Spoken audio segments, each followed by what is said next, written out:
یہ تو ان لوگوں کی کہانی ہے جنہوں نے بتوں کو پوجا اور ان کو وہ پروٹوکول دینے لگے، وہ تعظیم دینے لگے، وہ محبت دینے لگے جو اللہ کا حق ہے، جس نے پیدا کیا ہے۔ دیکھیں، میری اولاد ہے تو میری اولاد کسی کو تعظیم دے تو میں اس کو گوارا کروں گا، آپ کی اولاد تعظیم دے گوارا کریں گے، لیکن باپ والی تعظیم کسی کو دے تو وہ تو آپ گوارا نہیں کریں گے، میں بھی گوارا نہیں کروں گا، چونکہ یہ تو اللہ نے مجھے اور آپ کو اعزاز دیا ہے نا۔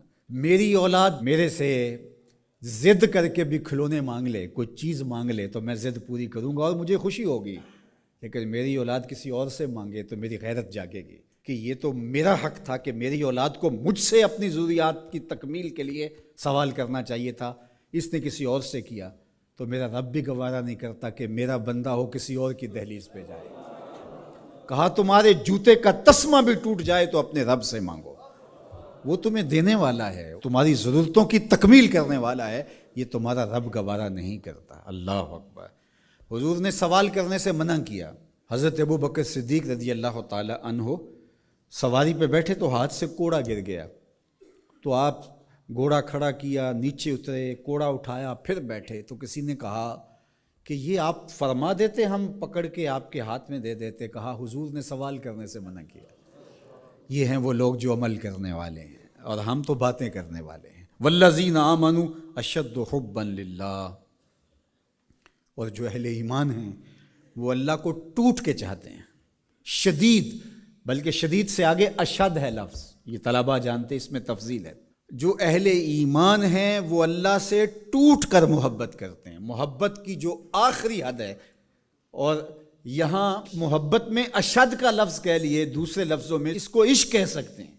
جو اہل ایمان ہے وہ رب سے عشق کرتے ہیں، وہ رب سے ٹوٹ کر محبت کرتے ہیں۔ اشد حب للہ، شدید محبت نہیں، اشد محبت۔ اشد محبت سے آگے تو کوئی درجہ ہی نہیں ہے، تو وہ کتنی محبت کرتے ہیں، تبھی تو جانیں وار دیتے ہیں اس کے نام پہ، اس کے حکم پہ گردنیں کٹواتے ہیں۔ یہ ہے شدید محبت کا روپ۔ اس کا حکم ہوا جیسا ہوا۔ ذرا دیکھیے یہ کتنے لوگ ہیں، آپ کوئی شہر سے آیا ہے، کوئی دیہات سے آیا ہے، کوئی دوسرے شہر سے آیا ہے، کوئی گلیوں سے نکل کے آ گیا ہے، تو یہ کیوں بھاگے بھاگے آ رہے ہیں؟ آج کل تو کسی کے پاس 10 منٹ نہیں ہے تو آپ کہیں گے جمعہ ہے، رب کا بلاوا ہے، آگے۔ یہاں میں چاہوں تو 1 گھنٹہ گفتگو کروں، آدھا کروں، آپ بیٹھے رہیں گے، پھر چلے جائیں گے۔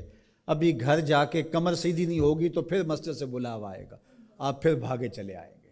تو وہ مالک اس محبت کی لاج رکھنے والا ہے۔ یار اللہ سے محبت بہت بڑی دولت ہے، آج اللہ سے محبت ہم بھول گئے ہیں۔ حضور علیہ الصلاۃ والسلام کی محبت بھی اللہ کی محبت ہے، یہ بات ذہن میں رکھیے گا۔ اس کا یہ مطلب نہیں ہے کہ کوئی شخص حضور کی محبت کی نفی کر دے اللہ کی محبت کا نام لے کر، جس طرح کہ ایک فکر ایسی بھی موجود ہے، لیکن دوسری جانب بھی کچھ ایسی صورتیں اتر گئی ہیں کہ